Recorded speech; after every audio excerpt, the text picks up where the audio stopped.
Então vamos lá, vamos abrir os trabalhos. O Eladio já tinha colocado essa questão do procedimento. Eu acho que podemos seguir o padrão de banca mesmo.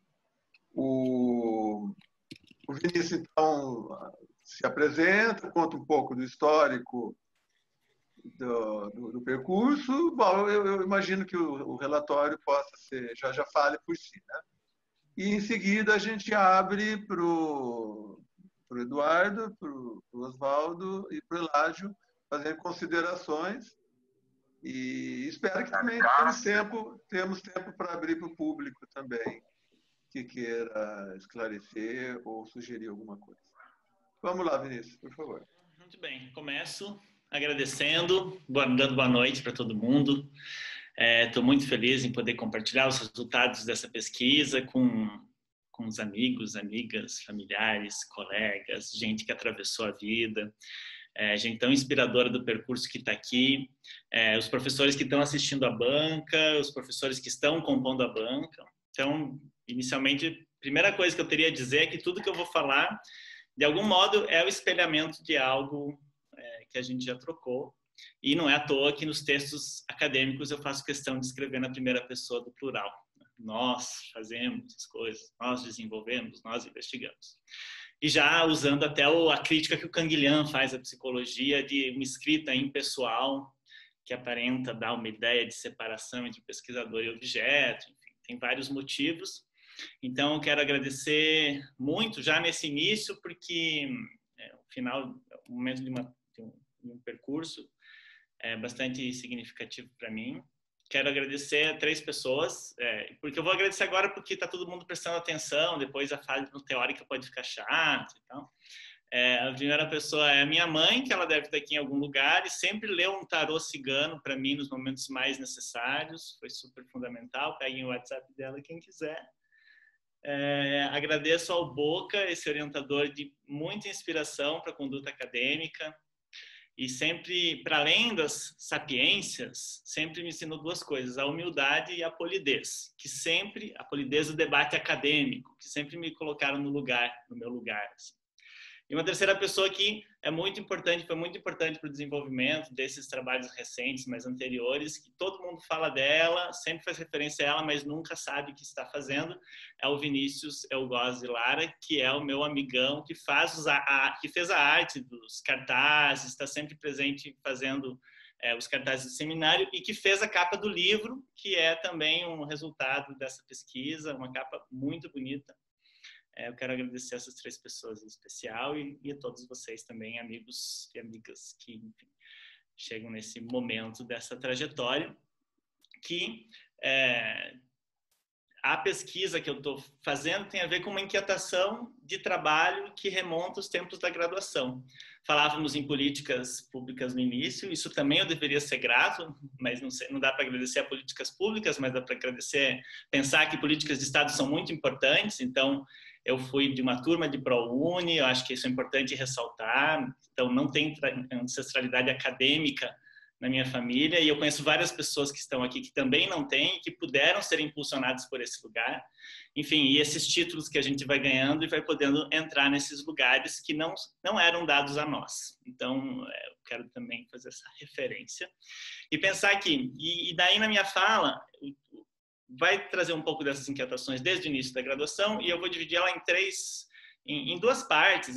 Uma primeira muito rápida falando do problema, do meu problema de pesquisa, e que começa um pouco com a psicanálise, e depois o recheio da fala será falar mais sobre o Canguilhem do que do Freud, e no final vou falar rapidamente sobre o Freud novamente. Freud é tipo um pãozinho fino, e no meio do recheio é o Canguilhem.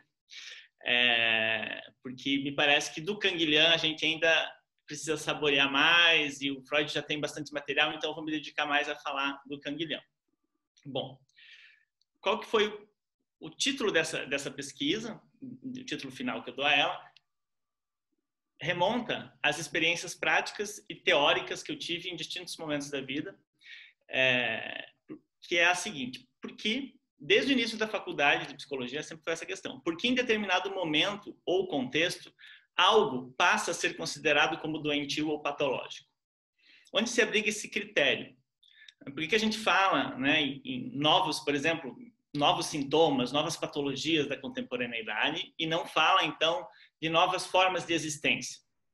Que necessidade é essa que aparece tanto de classificação, de pôr ordem em variações comportamentais e psíquicas que são apresentadas? A psicanálise me pareceu uma via para poder acolher a radical singularidade da experiência humana, da existência humana, no dispositivo clínico. Então, a clínica é algo que sempre me pareceu interessante, porque ela se abre para receber essas diversas manifestações singulares e as mais plurais associações de representações que cada paciente faz sobre o que quer fazer da sua vida, ou sobre as coisas partilhadas na cultura. E desde o início, nos inícios da psicanálise, a gente pode pensar que ela aparece a partir de uma constatação de que a representação que uma pessoa tem sobre qualquer coisa não corresponde necessariamente com aquilo que é partilhado na cultura, mas sim com a articulação que o paciente faz com o que é partilhado na cultura e com aquilo que nele pulsa. Se a gente pensar no Freud lá com as histéricas, né, o matrimônio, a maternidade, os postos que aquelas mulheres ocupavam na instituição familiar, e a gente poderia dizer que essas pacientes faziam leituras que seriam consideradas patológicas ou mesmo desviantes dos acordos sobre o que elas eram perante a sociedade. E assim arranjavam formas de não ser esses acordos, né? O sintoma, que o Freud constatou, disse, né, elaborou fez uma formulação de que o sintoma delas era uma formação, né, uma formação de compromisso entre o arcaico da tradição, talvez, e o singular do presente e pulsante que reside em cada uma delas. Esse dispositivo clínico me encantou muito, especialmente esse bocado de leituras que tem sobre as histéricas enquanto pessoas, sujeitos que denunciavam a sociedade patriarcal de então, os sintomas fazendo uma espécie de crítica a um modelo de cultura.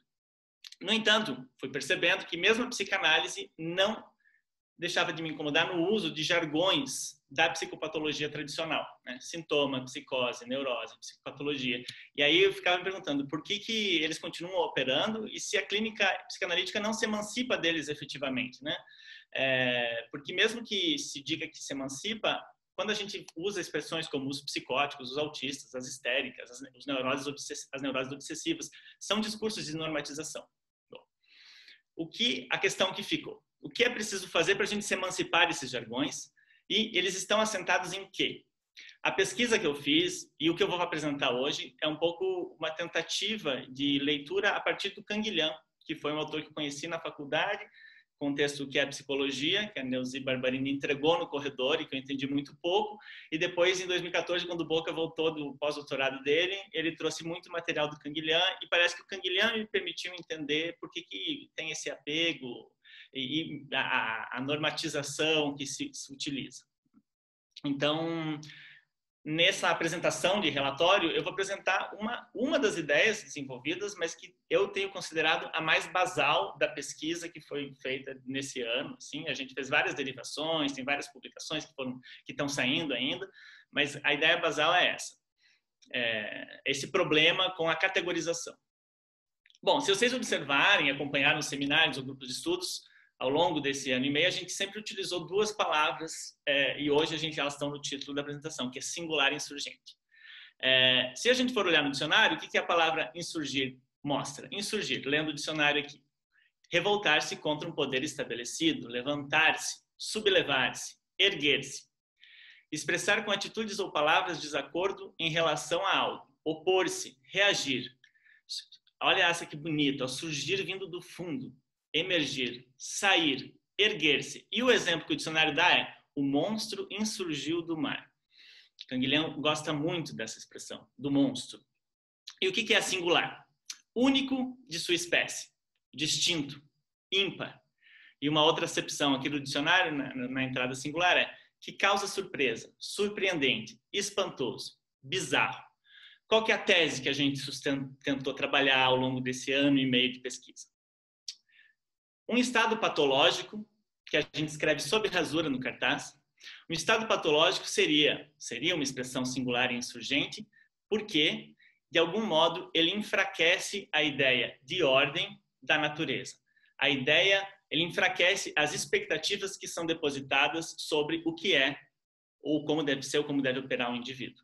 Então, o que tentamos ver nesse ano é que, no que diz respeito à psicopatologia, que é representada, a gente conhece através do Manual Diagnóstico e Estatístico de Transtornos Mentais, 5ª edição, é que ela aporta uma dimensão normativa que conflita com uma característica própria da vida, que é a que mais interessa Canguilhem ao longo dos seus trabalhos. O Canguilhem tem um entendimento da vida que conflita com esse modelo da psicopatologia e que me ajudou a entender por que eu me incomodava com a psicopatologia. Eu pensei, nossa, eu pensei tudo isso antes de Canguilhem, até pensei, não, mas é muito interessante isso, que a gente vai conhecendo os autores, eles vão nos dando palavras para alguns conflitos. O que o Canguilhem observa, o que chama a atenção dele quando ele se pergunta o que é a vida, ou que ele olha como foram feitas as perguntas sobre o que é a vida ao longo da história? É que ela tem uma característica que é a incessante produção de variações, de singularidades, de novas formas de existência, e tem uma característica autorregulativa. Seria isso que distingue a vida de uma matéria bruta, de uma existência bruta. A partir de bruta, que eu digo um objeto, um mineral, alguma coisa assim. Tentamos mostrar ao longo do ano como a ideia de singular conflita com uma ambição que está na biologia e na medicina dos séculos 18 e 19, de localizar uma ordem na natureza, uma normalidade a ela inerente. Essa ambição ela opera na medicina, até hoje talvez, sim, em alguns aspectos, na biologia não sei, mas pelo menos no campo da biologia ela vai até Darwin, e Canguilhem, lendo Darwin, ele requalifica o lugar que o singular tem ao longo da história. No prefácio da edição do Normal e Patológico, da 2ª edição, tem o disparador, o gatilho também para essa pesquisa, que é como se a gente pegasse uma intenção que o Canguilhem teve e que ele não desenvolveu. Quando ele fala assim, se eu fosse reescrever o Normal e Patológico, o que eu faria? Você está Canguilhem. Afirmaria com maior convicção ainda que não há, em tese e a priori, diferença ontológica entre uma forma viva perfeita e uma forma viva malograda. Aliás, será lícito falar de formas vivas malogradas? Que falha pode se detectar em um ser vivo enquanto não se tiver fixado a natureza de suas obrigações como ser vivo. Então aqui essa perspectiva dá uma chave de leitura interessante, porque há uma codependência entre uma ideia de natureza e uma necessidade terapêutica que dela se constrói. Que a ideia de natureza dá, né, um conjunto de perspectivas sobre o que seriam as obrigações do ser vivo. Aqui a fisiologia se insere, então, na história da medicina, como uma ciência de constantes orgânicas a partir do estabelecimento do que a gente discutiu muito nesse ano, que foi a curva do normal. Se estabelece a partir de um dispositivo estatístico da mensuração da incidência, da ocorrência de determinado fenômeno, e se estabelece, então, o que seria uma normalidade das funções do corpo. Para Canguilhem, esse dispositivo que a medicina e a fisiologia utilizou, gera um equívoco muito importante nas elaborações sobre a vida. Essa ideia da curva do normal. Esse equívoco é facilitado, e agora eu citando Canguilhem, pela tradição filosófica realista, segundo a qual toda generalidade é indício de essência. Toda perfeição, a realização de uma essência. E, portanto, uma generalidade observável de fato adquire o valor de perfeição realizada. Um caráter comum, ou seja, normal, adquire um valor de tipo ideal. Assinalamos, enfim, uma confusão análoga em medicina, em que o estado normal designa, ao mesmo tempo, o estado habitual dos seus órgãos e seu estado ideal, já que o estabelecimento desse estado habitual é o objeto usual da terapêutica. Fim de citação. Quais são os efeitos disso no campo da medicina? A tentativa de estabelecer um tipo ideal a partir do qual se teria uma baliza para as intervenções médicas. Dessa ótica, poderia ser dito que a natureza porta um tipo ideal, não é a natureza, né? É uma curva. E, no entanto, apesar dela ter um tipo ideal, sempre surgem manifestações que se rebelam contra esse tipo. E Canguilhem diz o seguinte, citação, o obstáculo à biologia e à medicina experimental reside na individualidade. Fim de citação. Cabe citar aqui, então, a conferência de Canguilhem, O problema da normalidade na história do pensamento biológico, onde ele mostra como as manifestações vivas irregulares desestabilizaram ambições normativas que aparecem na história do pensamento biológico.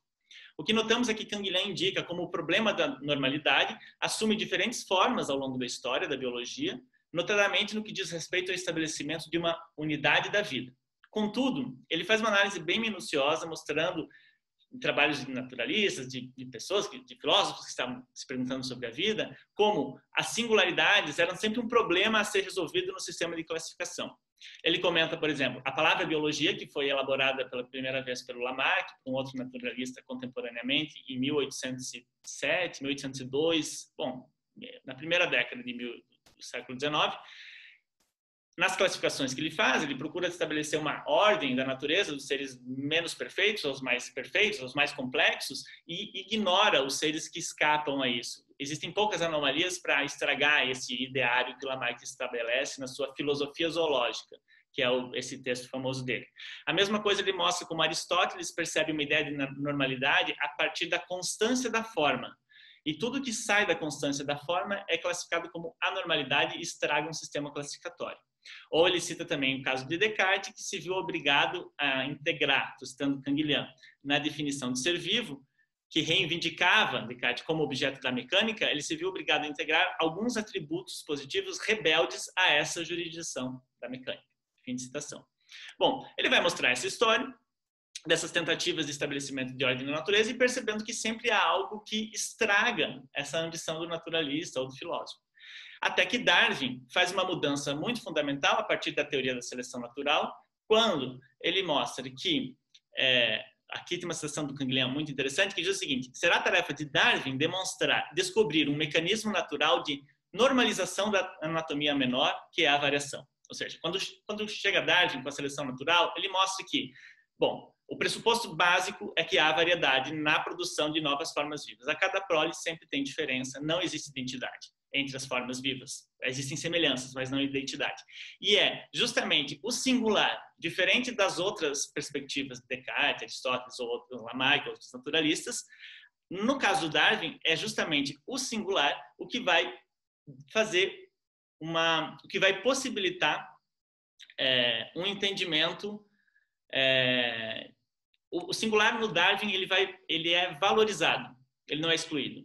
O singular é o fundamental para o entendimento da diversidade das formas vivas, para justificar por que alguns seres continuam existindo e outros não. Não só porque eles não cessam de produzir novas formas de existência, como os indivíduos, em suas singularidades, também são normativos, ou seja, eles procuram, né, a partir dessas variações, se elas forem vantajosas, eles diante de situações ecológicas novas, eles podem acabar sobrevivendo. Então, a teoria da seleção natural mostra que o singular é o mais importante. Por isso que até Darwin, quando tinha essa tentativa de classificação e de estabelecimento de uma ordem da natureza, as coisas não funcionavam muito bem. E quando a gente começa a perceber que o singular é mais importante para o Darwin, a gente tem uma mudança na perspectiva, porque até o Darwin, na Origem das Espécies, ele vai falar que não existe...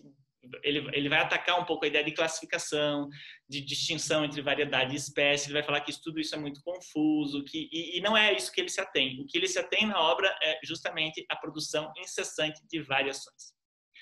Bom, em um texto intitulado Sobre a História das Ciências Biológicas depois de Darwin, Canguilhem escreve algo que dialoga, então, com o que a gente viu de problemático com relação a esses pensadores das ciências da vida, que tentavam estabelecer uma ordem da natureza, que é o seguinte: cito Canguilhem, para que se tornasse concebível a ideia de uma transmutação das espécies através de uma adaptação aleatória às coações do meio, a partir das diferenças individuais na reprodução dos organismos, frase complexa, porque ele está falando assim, para que fosse possível admitir que as espécies se transformam ao longo do tempo e que elas variam e que é isso que produz a diversidade da vida. Ou seja, para que se admitisse a hipótese da seleção natural, era preciso destruir a ideia de uma adaptação pré-ordenada para cada espécie de criaturas entre sua estrutura e seu modo de vida.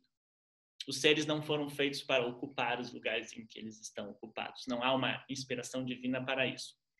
Portanto, tal consideração de Canguilhem nos inspirou a seguir na desconstrução do entendimento de que os seres vivos são corpos previamente adaptados para enfrentar o entorno. Os demais animais, as variações ambientais, e aí a gente pensa como extrapolar isso, por exemplo, para entender como se a gente fosse, né, pré-fabricado para enfrentar as instituições, né, a escola, o trabalho, etc. E é uma crítica que o Canguilhem faz da psicologia, enquanto uma psicologia que faz adaptações, justamente porque os seres vivos não estão pré-concebidos para ocupar esses espaços a partir da teoria do Darwin, mas há uma construção disso, feita individualmente. Bom, o que Darwin oportunizou, então, na leitura do Canguilhem, foi a introdução da ideia de normalidade a partir do modo pelo qual o ser vivo, então, se relaciona com a vida e com a morte, e não mais a partir, a normalidade não tem mais relação com uma identidade intergeracional, com seguir uma tradição, seguir uma forma anterior. E a normalidade não é mais isso. Cito Canguilhem. Segundo o espírito do darwinismo, a norma não é algo fixo, mas uma capacidade transitiva. Olhem que bonito isso. A normalidade dos seres vivos não é a qualidade da relação ao meio que permite a esses indivíduos que, por sua vez, permitem, através de variações individuais de seus descendentes, novas formas de relação com o novo meio e assim sucessivamente. A normalidade de um ser vivo não reside nele, mas passa por ele e exprime, num lugar e num momento dados, a relação da vida universal com a morte. A normalidade, então, é um trabalho de normatividade, ou seja, de construção de normas que não são eternas, que não vão ficar para sempre. Considerando o que até aqui apresentamos, nos parece que já temos, então, elementos, conseguimos, né, ter elementos suficientes para suspeitar como tais prerrogativas podem impactar no estudo da psicopatologia, uma vez que esta analisa as manifestações comportamentais e psíquicas a partir de uma expectativa sobre a normalidade da vida que não dialoga com os postulados darwinianos acima, onde a singularidade é justamente o que é a vida. Ao se construir, a partir de prerrogativas de uma normalidade que diz respeito a um padrão do modo de existência, tudo que diz respeito a esse modelo esperado não é contemplado, então, pela psicopatologia, como uma variação singular da vida, mas é alocado numa nosografia. Nosografia que é o estudo, a classificação das doenças. A normalidade em tal psicopatologia se dá a partir de critérios que operam como, emprestando o jargão dos criadores de animais, a partir de critérios de seleção artificial, por exemplo. Seleciona-se a melhor forma de aprender, seleciona-se a melhor forma de movimentar um corpo diante de determinado contexto, na escola, na família, nas instituições, e corrige-se ou se descarta aquilo que for desgarrado ou que não é atinente a essa normalidade atribuída, a esta forma de existência. No caso da psicopatologia, né? Todavia, apesar desse movimento de supressão da diferença visto na psicopatologia e nas terapêuticas delas derivadas, a aleatoriedade das formas vivas, dos comportamentos, das formações psíquicas e subjetivas, apesar de todo esse trabalho da psicopatologia, das terapêuticas, as formas vivas e as variações não cessam de se insurgir ao quê? A essa ordem da vida atribuída. É como se nas manifestações vivas fossem sublevações que contestam tudo o que é selecionado pelo ser humano. Entendemos que esse é um aspecto dos trabalhos de Darwin, de Canguilhem e também de Freud, no que diz respeito à clínica, que pode ser utilizado como ferramenta conceitual nas manifestações fenomênicas consideradas desviantes.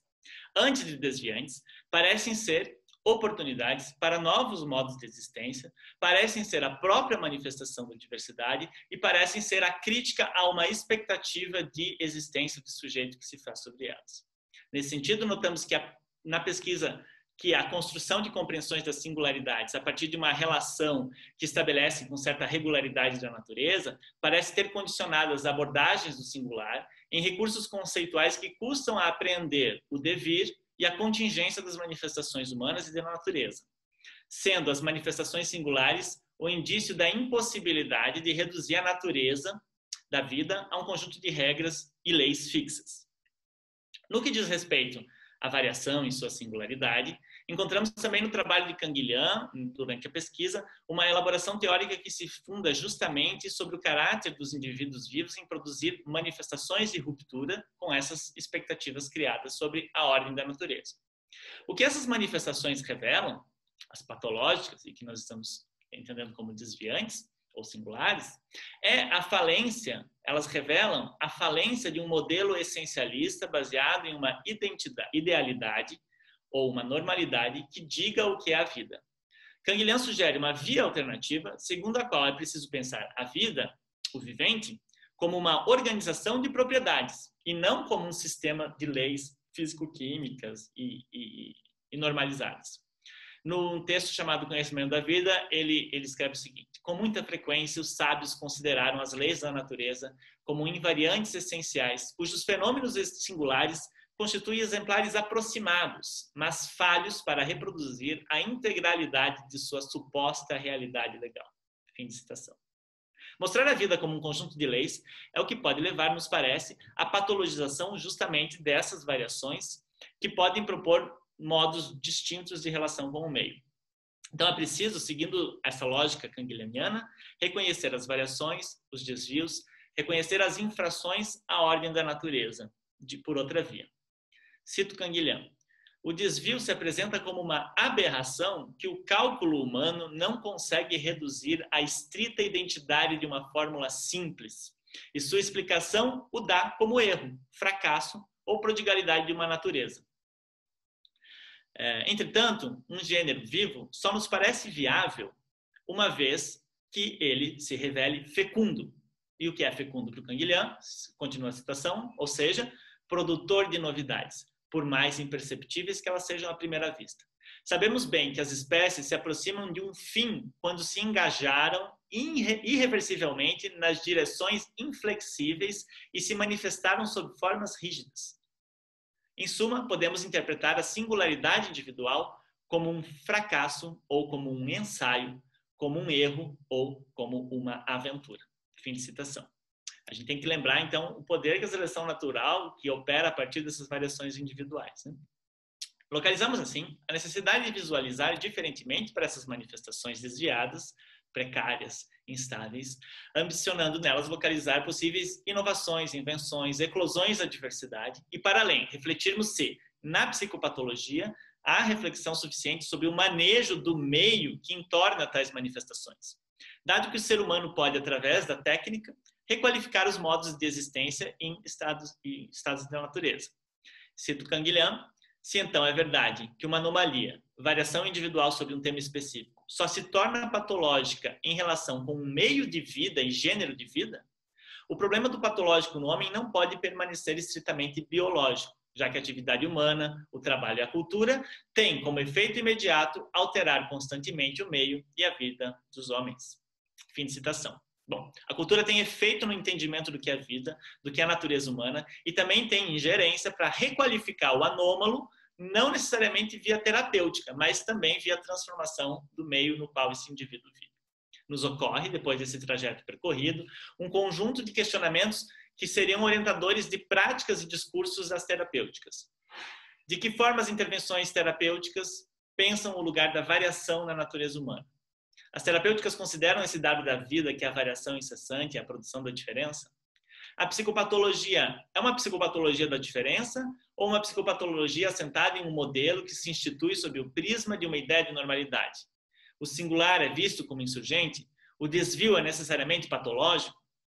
No texto O Homem e o Animal do ponto de vista psicológico, segundo Charles Darwin, Canguilhem escreveu que, e essa é um mote para essa pesquisa que nos orientou muito essa passagem, esse texto do Canguilhem. Escreveu o seguinte: a benfeitoria do singular reside em seu poder de deslocamento de um sistema que não pode recebê-lo, na segurança que o singular dá quanto à resistência da natureza, produtora de singularidades, de se deixar conter em um jugo de leis e regras.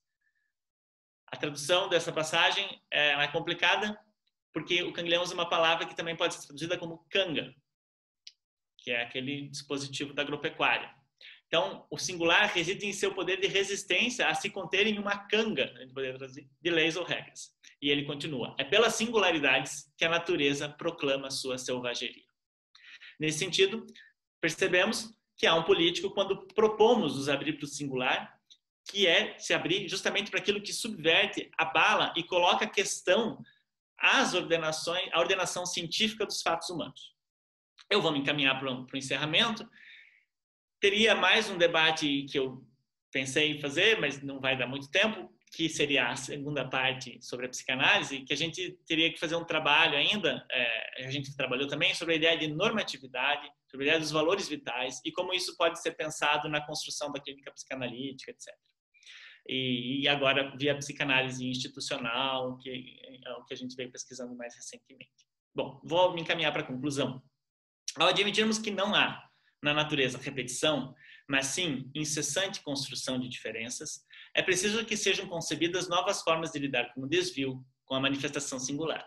Aquilo que tendemos a chamar de patológico pode muito bem ser uma manifestação que faz crítica a esses manejos, aos manejos tradicionais de lida com as dissidências.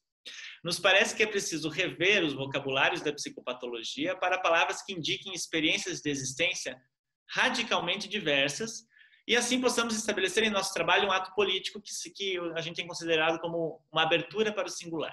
Político ainda no sentido de reconhecer como autênticas e inspiradoras as manifestações humanas que não se deixam reduzir a um conjunto de normas e que geralmente surgem enquanto minorias. Olhar para essas manifestações que não se adequam ou que não partilham das mesmas ambições que as esperadas para a população geral, olhar para elas como variações, singularidades, proposições de novas formas de se relacionar, ou como manifestações que fazem crítica às expectativas da cultura, nos parece ser um ato político fundamental.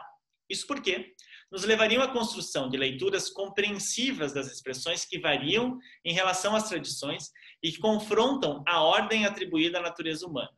Tratam-se, entendemos, de condutas que escapam às ambições de massificar e de cristalizar os modos de ser. Assim, nos parece fundamental abrirmos para os corpos e as expressões humanas que mostram a fragilidade das estruturas conceituais que ambicionam naturalizar certa regularidade da vida e negar o que esta tem de irregular. Caso contrário, o caráter inventivo do singular seguirá deslizando para ser identificado a norma psicopatológica. Isso é um extrato do que foi desenvolvido em partes da pesquisa. Eu termino aqui a apresentação, passo para o Bolk aí, Paulo.